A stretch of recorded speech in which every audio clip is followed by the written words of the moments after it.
What's happening, everybody? Hope you guys are feeling great. I'm Team Kills, and what I like to do is make gaming easier. And this video was supposed to be about one Warframe that gives life and one that takes it away. The infested frames or gross Warframes, maybe the Helminth swapathons. There's no confidence in that. I'm gonna try that again.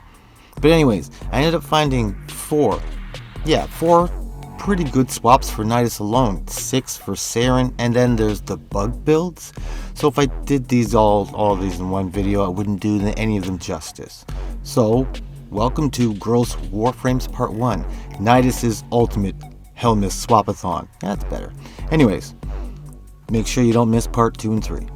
Now the first Helminth swap I did was Blood Altar. Now I want to try this one out because I know you can increase the reach on this ability, and it also happens to be a good choice for all of Nidus's abilities.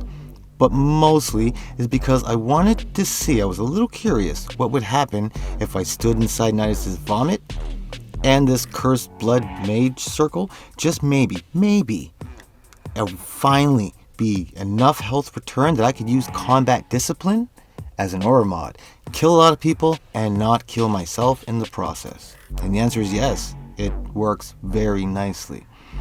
This actually works nicely for the entire team, especially when you got some range. And more importantly, you can call it up with just using energy instead of stacks.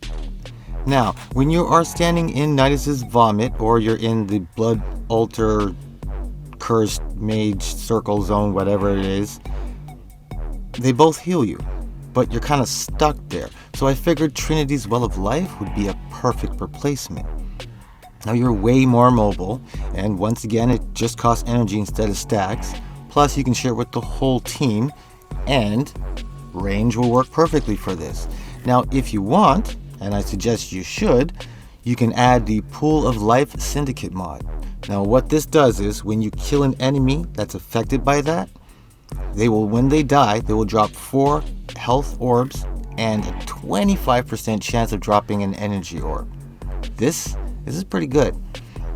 And this also might be a good time to use health conversion and or healing shot. Now both of these mods require a little work to get your hands on them, but they will make a difference that you'll notice, and they're kind of worth the work. Now Pool of Life works nicely, but how about a little less work? No aiming. I know that's all we're doing is aiming, but let's cut that out. If we use Queen Ember's Fire Blast, it's perfect. Well, actually, it's a little selfish, kinda. With Ember's Syndicate mod, Healing Flame, you and only you will get a percentage of health for every enemy that is hit with the blaze. Plus, this ability will strip enemy armor, so that kind of helps the teammates out a little bit, and it will make them do the fire dance. Now, I love to see that.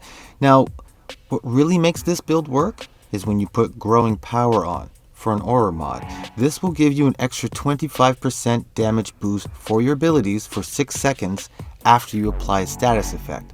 Now technically, you have to use a weapon to get this started. Doesn't matter what weapon, just has to be a status based weapon. It actually makes another hell of a difference. And of course, energy instead of stacks. Now, this and all the other ones are great abilities that all work with range. But when it comes to the most mobile, the most efficient health return, and you can also keep your most powerful abilities, and of course it's also the most selfish, it's definitely Reeve. The other 3 switches, they work well, but not like Reeve. Duration makes this ability last longer or travel further. Range will affect the width, and power will affect how much life that you reap from enemies when you suck the souls out their bodies. Now when you're doing this, you're invincible. Plus, this ties perfectly together with Larva. Like, all you gotta do is pack them up and steal all their souls. Eat your heart out, Shang-Chi. Plus, it's not actually as selfish as I was saying, or as you might think. Reeve will share a little bit of its life that it reaps with almost all of your item-based NPCs, like the computer ones. Like the defection guys that are running around, but not the defense targets on Lua, that would be almost too useful. Now if you have room, and you should, I suggest you put Blinding Reeve on Nidus. This makes every enemy you reap go to sleep for 10 seconds. mean blind, not sleep, dummy. Yeah, well, they're basically the same thing. No, it's not. Okay, fine. Blind status, not sleep, but their eyes are still closed. I'm gonna move on.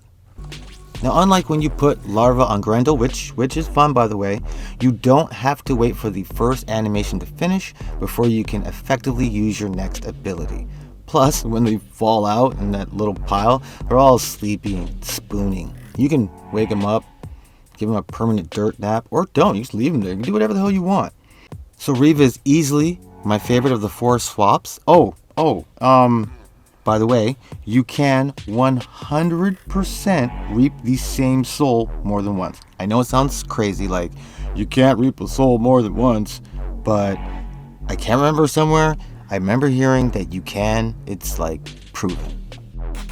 But I have one more thing to say. You can't do that! Did it! You can't die in heaven, Dad! Tell him! Well, actually, you can. You see, if you die in heaven, you go to super heaven. What? Super heaven is awesome! Super heaven is awesome. Oh boy, screw Disneyland. Anyways, most of these swaps are pretty simple on purpose, mainly because part 2, not so much. I usually try and keep things as easy as possible, but part 2 is just going to be a doozy. Part 3, the bug builds, that's going to be back to easy and fun, the way I like it, but make sure you don't miss any of them. Join the team, because you don't want to miss any of these. Plus any of my other stupidity, I got much more of that. So make sure to keep it easy, and remember, just keep gaming.